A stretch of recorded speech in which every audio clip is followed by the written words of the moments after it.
Free Palestine Party, vous en avez peut-être entendu parler ou pas du tout. C'est le nom d'une coalition réunissant plusieurs partis européens qui souhaitent faire entendre la voix du peuple palestinien et plus globalement lutter contre la contamination des idées d'extrême droite. Je cite cette coalition visant les citoyens de confession musulmane. Cette coalition réunira des partis indépendants partageant la même éthique musulmane en France, en Espagne, en Allemagne, en Belgique, aux Pays-Bas et en Suède. Alors, côté français, c'est l'Union des démocrates musulmans de France qui sera le porte-étendard de cette coalition. Nous recevons son fondateur et président, Naguib Azergui.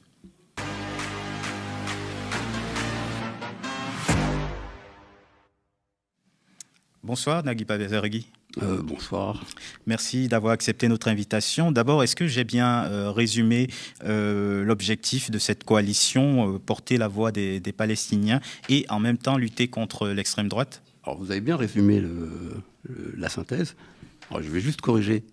Allez-y. Le prénom, déjà. Moi, c'est Naguib. Naguib, pardon. Excusez-moi pour la prononciation. Désolé. Non, mais Et puis, l'autre correction, c'est sur l'UDMF. L'UDMF, c'est l'Union des démocrates musulmans français. Oui. Je sais que certains de d'autres médias ont un peu de mal à penser que les musulmans sont également français. Et donc, il est très important pour nous juste de clarifier ce point. Effectivement, c'est l'Union des démocrates musulmans français. Voilà. Oui. Excusez-moi d'être un petit peu Vous avez raison d'être précis. Il faut l'être, c'est important. Et donc, je vous demandais sur les revendications, les objectifs de cette coalition. Est-ce que vous pouvez nous en dire plus? Je vais rentrer un petit peu plus en détail. Donc, effectivement, le constat, je pense qu'il est factuel, il est partagé. Au sein de l'Union européenne, on assiste effectivement à une contamination des idées de l'extrême droite qui sont en train de contaminer toutes les démocraties européennes. Elle cible principalement, et je dirais même exclusivement, la communauté, en tout cas la présence des musulmans européens, que ce soit chez nous en France. On est un peu habitué depuis plusieurs décennies à ce que le musulman soit vraiment devenu un enjeu majeur et récurrent de la vie politique des Français. On le voit. À chaque élection, on voit bien que c'est une thématique qui revient souvent à la charge. Aujourd'hui, c'est à qui tapera le plus fort sur les musulmans pour pouvoir se maintenir au pouvoir ou tout simplement gagner un siège. Et donc, cette stratégie aujourd'hui, il faut bien en avoir conscience, c'est effectivement l'ADN de l'extrême droite. Et cet ADN-là, il se diffuse un peu partout en Europe, d'où l'intérêt de faire aujourd'hui une coalition qui est portée effectivement par les citoyens de confession européenne, partout. Alors aujourd'hui, on n'est pas encore déployé dans tous les pays. Cette coalition a la vocation déjà à perdurer, donc ce n'est pas juste un one-shot pour les élections européennes. On saisit bien entendu l'opportunité de ces élections européennes pour porter effectivement certains messages, mais elle a vocation à être pérennisée dans le temps, et elle va d'ailleurs s'enrichir d'année en année par d'autres partis autonomes qui vont venir justement à compléter sa présence. Et elle décide de mettre en avant la Palestine. Pourquoi ce choix? Vous pensez que cette cause en particulier n'est pas entendue au sein de l'Union européenne? Tout à fait. Alors, il y a deux choses. Donc, comme je vous ai dit, il y a effectivement la contamination des idées de l'extrême droite. On ne parle pas exclusivement des partis d'extrême droite. On pense vraiment que ce sont les idées qui sont aujourd'hui exploitées par les gouvernements en place. En France, on n'est pas en reste avec justement la plupart des lois qui ont été votées ces dernières années ciblent exclusivement la présence et les libertés et les droits constitutionnels de la communauté musulmane. Donc ça, c'est le premier argument. Le deuxième, par rapport à la Palestine, vous l'avez constaté, c'est qu'aujourd'hui, on a un soutien inconditionnel envers certains partis d'extrême droite qui soutiennent aujourd'hui de façon donc inconditionnelle Israël, non pas pour nettoyer l'antisémitisme qui fait partie de leur ADN, c'est tout simplement parce qu'une grosse partie de ces leaders-là sont aujourd'hui clairement fascinés parce que peut se permettre de faire Israël vis-à-vis de populations arabes et à majorité musulmane de surcroît. On voit bien justement la concordance qu'il y a entre ces deux revendications qui sont les nôtres, à savoir lutter contre la montée de l'islamophobie partout en Europe, et puis de ce soutien qui est inconditionné envers justement un État qui a mis en place un régime d'apartheid et qui continue de coloniser année après année des territoires qui ne sont pas les siens et qui aujourd'hui met en place un véritable génocide envers des populations civiles. Quand vous dites que les lois qui sont votées portent atteinte en quelque sorte aux citoyens musulmans, vous pensez à quoi en particulier? Certains sur les vêtements religieux, j'imagine. Oui, oui, oui. Alors il y a des polémiques récurrentes qui viennent agiter un petit peu la classe politique française. On voit bien, voilà, si vous parlez de la abaya avec notre ministre, le Premier ministre. C'est un parfait exemple. On voit bien qu'aujourd'hui, on légifère de façon constante et incessante envers, encore une fois, la présence en réalité et la visibilité des citoyens de confession musulmane. Donc on leur a interdit de porter le foulard à l'école de la République. Aujourd'hui, on s'attaque à d'autres signes. Donc on leur explique même comment elles doivent s'habiller, ce qu'elles doivent porter, ce qu'elles ne doivent pas porter. Certains leaders de l'extrême droite qui aujourd'hui ont pignon sur tous les plateaux TV nous disent comment on doit appeler nos enfants, comment on doit se comporter dans ce pays qui est le nôtre. Et je pense qu'à un moment donné, je pense qu'on est un peu fatigué d'entendre ce discours-là.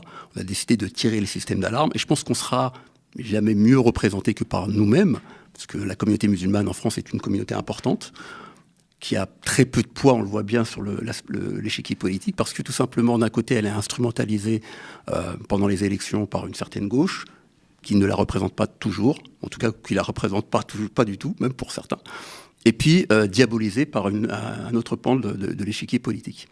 Donc face, on va dire, à ce vide, le fait qu'aujourd'hui les citoyens de confession musulmane sont un peu les orphelins de la République, on a décidé d'y répondre également politiquement. Donc oui, effectivement, les lois qui touchent, en tout cas, et qui entravent les libertés des citoyens de confession musulmane sont quand même multiples. On parlera de la loi séparatiste, on parlera de la purge des organisations musulmanes ces dernières années, de la chasse aux sorcières envers certains imams. On voit bien que chaque jour amène son lot justement de désespoir vis-à-vis de l'organisation, l'indépendance et la structure de la communauté musulmane. Alors évidemment, à l'annonce de cette coalition, et comme à chaque élection à laquelle vous participez, il y a des accusations de communautarisme qui s'élèvent. Comment répondez-vous à ces accusations ? Écoutez, à partir du moment où ces accusations viennent de nos opposants et de nos adversaires politiques, il ne faut pas s'attendre à autre chose. Je veux dire, je vois très mal des adversaires politiques parler d'un nouveau concurrent en des termes plus élogieux. Donc ça ne me surprend pas. Après, sur le terrain communautaire, il faut d'abord définir ce qu'on entend par communautarisme. C'est-à-dire que vous avez aujourd'hui un parti qui s'adresse exclusivement aux chasseurs, qui ne semble pas être taxé de communautarisme. Vous avez un parti animaliste qui parle exclusivement du bien-être, ou plutôt du mal-être animal. On a un parti qui s'adresse exclusivement à l'électorat catholique de la frange française. Le fait d'avoir un parti qui s'adresserait et qui défendrait les intérêts de la communauté musulmane française, si on peut nous taxer de communautarisme, on l'assume parfaitement. En tout cas, on n'est pas là pour se justifier. On participe à de nombreuses élections depuis 2014 et je pense que notre présence est parfaitement démocratique. Notre mode d'organisation est parfaitement, on va dire, compatible avec les lois de la République. Donc après, je dirais que c'est une question de sémantique. D'ailleurs, aux dernières élections européennes, vous aviez grappillé presque 29 000 voix, ce qui n'était pas considérable, il faut le dire, à l'échelle nationale notamment. Vous pensez que cette fois-ci, avec cette coalition, vous pourrez aller au-delà de ce cap ? Alors, ce qu'il faut d'abord mettre, je pense, vraiment en exergue, c'est le manque d'équité par rapport à ces élections-là. On rappelle que l'UDMF, bien sûr, est un petit parti, comme un bon nombre de partis en France, donc qui n'a pas les moyens de ses concurrents. En termes de visibilité, donc je vous remercie déjà de nous offrir aujourd'hui la possibilité de nous exprimer. Il faut savoir que ce que nous donne l'ARCOM, par exemple en période d'électorat, représente 0,007% du temps par rapport aux autres partis politiques. Il faut savoir que la France, qui est un des pays les moins égalitaires et qui donne les seuils les plus importants pour les élections, il faut le rappeler, puisque souvent les auditeurs n'en ont pas conscience, mais les frais, par exemple, de propagande, les frais de bulletin de vote sont exclusivement à la charge des candidats. Ce qui veut dire pour une élection européenne, donc une élection nationale, ça représente plus de 3 millions d'euros. Comprenez bien que pour tous les petits partis, c'est un coût qui est démesurable, et d'autant plus que nous ne touchons aucune subvention publique. Si on fait le comparatif, par exemple, avec l'Allemagne, on a le bulletin unique, donc les candidats n'ont pas à payer justement ces sommes-là.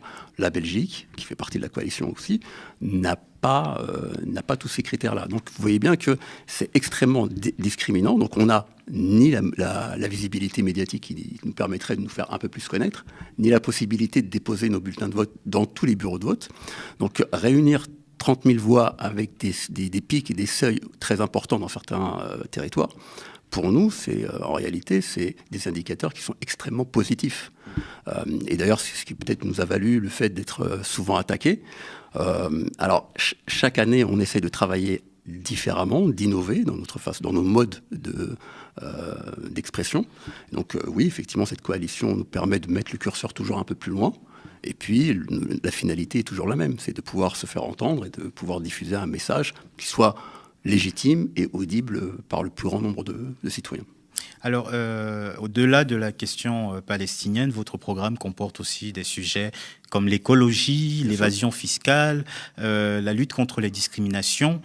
On peut dire que vous êtes un parti de gauche, résolument à gauche. Alors, les questions d'écologie, je pense que ça ne concerne pas exclusivement que la gauche, mais en tous les cas, pour nous, je pense que, par exemple, si on prend le volet écologique, c'est pour nous une priorité absolue, puisque aujourd'hui, à l'heure où on nous parle de civilisation, où on nous parle d'identité, je pense que la première chose qu'il faut préserver, c'est bien entendu la vie, celle des générations à venir. Je pense que c'est le premier point sur lequel on devrait tous se retrouver. Et donc pour nous, oui, il y a tout un volet qui est très très important, parce que ça fait partie aussi de notre éthique. Et ensuite, c'est la redistribution. On voit bien qu'on est dans un pays qui, aujourd'hui, s'attaque au fonds de pension, est en train de démanteler le système social, et alors qu'en réalité, on est face à un système capitaliste prédateur qui ne redistribue pas du tout équitablement les ressources, et sur lequel on n'a pas du tout légiféré. Et donc face à ça, oui, il faut moraliser le système capitaliste, on n'est pas les seuls à le dire, je pense que même au sein de la droite, on en a beaucoup parlé, sauf qu'à un moment donné, les décisions politiques manquent, et donc un de notre slogan, c'est d'apporter de l'éthique en politique et de condamner ce qui n'est normalement pas, éthiquement parlant, acceptable. C'est en tout cas, ce sont des accents, des slogans, des sujets qui sont aussi portés par de nombreuses forces à gauche. J'ai envie de vous demander pourquoi vous n'avez pas fait alliance avec une autre puissance politique, force politique à gauche, les Insoumis, les écologistes, le Parti socialiste peut-être. Ils sont nombreux. Pourquoi avoir cultivé votre singularité, votre différence de ces grandes forces? Ça part d'un constat d'abord. C'est celui, effectivement, de l'échec de toutes ces partis qui sont censés représenter les quartiers populaires dans leur grande majorité. Peut-être eux aussi ne veulent pas de vous parce que vous êtes stigmatisé. Quelque part, après, votre image, pour eux, est un peu déplaisante parce qu'ils veulent faire politiquement correct. Je pense que certains ont déjà une image qui est suffisamment écorchée. Je pense qu'ils ne sont pas à ça près. Non, véritablement, pour nous, on garde notre autonomie. On privilégie justement aujourd'hui garder notre indépendance. Parce que on est fatigué des belles déclarations. Et aujourd'hui, je sais que pendant des années, on s'est souvent satisfait de déclarations. Donc c'est vrai que ça fait toujours plaisir d'avoir un leader politique qui passe souvent à la télé et qui défend, je pense par exemple à la communauté musulmane. Lorsqu'on a enfin un leader politique qui ose prendre la parole et défendre la communauté musulmane, je vais être le premier à vous dire que, bien entendu, ça fait plaisir. Et puis, ça détonne par rapport à ce qu'on entend au quotidien. Dépasser les déclarations, je pense qu'aujourd'hui, ce qu'attendent la majorité des citoyens de confession musulmane, c'est véritablement des actes. Aujourd'hui, on est comptable, finalement, non pas juste de promesses électorales, c'est véritablement au niveau des actions ce qui est fait. Et malheureusement, si vous faites le bilan, vous allez constater que depuis 40 ans, on est dans la même configuration. C'est-à-dire que depuis 40 ans, les partis politiques montent et ensuite vont en déclinant. On a de nouveaux acteurs, en tout cas de nouveaux partis avec souvent les anciens acteurs. Mais effectivement, on se rend bien compte que, par exemple, si je prends le Parti socialiste, il y a quelques années encore, était très attractif pour les quartiers populaires. Il était même très attractif pour la communauté musulmane et beaucoup d'élus des quartiers populaires étaient très séduits par le discours que portait notamment le Parti socialiste. Et alors, qu'est-ce qui a changé ? Écoutez, je peux remonter au niveau du rappel à l'élection de 2012 avec François Hollande, où effectivement, face à Sarkozy, beaucoup de personnes disaient on n'a pas le choix que de voter pour un candidat comme François Hollande, qui a un discours beaucoup plus respectueux, beaucoup plus courageux, on disait, vis-à-vis de Sarkozy, donc face à la peste, et puis un candidat qui parle enfin pour les musulmans, c'était à ce moment-là un espoir énorme. Cet espoir-là, il faut se rappeler qu'avec le quinquennat de François Hollande, je pense que ça a été un des pires quinquennats pour la communauté musulmane. Une trahison, vous diriez, de cet électorat. Supercherie, et ça a permis en tous les cas de montrer cette supercherie-là. Et puis, donc ça a été un des quinquennats les plus pires, je pense, pour la communauté musulmane, mais également pour la France en règle générale. Et regardez bien, depuis 40 ans, on ne fait que reproduire la même chose. Rappelez-vous juste de Macron, qui arrivait un peu inconnu et qui avait un discours extrêmement séduisant. Il parlait de laïcité respectueuse. Ça a été un des premiers présidents qui est venu manger à l'iftar du CFCM. Et je sais que bon nombre de personnes dans les quartiers populaires étaient devenus des référents En Marche à ce moment-là. Donc c'était un espoir, encore une fois, qui a été complètement usurpé, on l'a vu avec son quinquennat. Et donc, oui, effectivement, aujourd'hui, trouver un leader qui vient draguer les musulmans et qui vient leur apporter une parole d'espoir, on connaît. Donc l'idée, c'est pas de reproduire les mêmes erreurs qu'on fait depuis maintenant plus de 40 ans, c'est un peu de travailler différemment. C'est clairement là où on essaye un petit peu de s'illustrer. Alors après, il y a d'autres personnes qui font très bien ce que vous dites, c'est-à-dire qui travaillent effectivement de concert avec ces partis-là. On leur souhaite, en toute sincérité, le meilleur. Nous, on privilégie aujourd'hui notre indépendance, notre autonomie, et on espère justement avoir de véritables résultats concrets et non plus se satisfaire de petites plaques commémoratives ou bien de belles déclarations qui font toujours plaisir, j'avoue, mais qui ne font pas changer la situation. Regardez bien, si on parle d'islamophobie, en 40 ans, la situation n'a pas simplement n'est pas restée stable, elle a bien entendu empiré. Et donc, malgré justement les déclarations très très courageuses de quinquennat en quinquennat en destination de la communauté musulmane. Il faut aujourd'hui faire le vrai bilan de ça et puis de se dire qu'il va falloir travailler différemment. Et c'est ce qu'on essaye d'apporter. Merci beaucoup Najib Azergui, président et fondateur de l'UDMF, l'Union des musulmans français. C'est presque ça. L'Union des démocrates musulmans français. Bravo, voilà. J'ai du mal décidément. Non, et donc présent sur la liste Free Palestine, partie cette coalition européenne.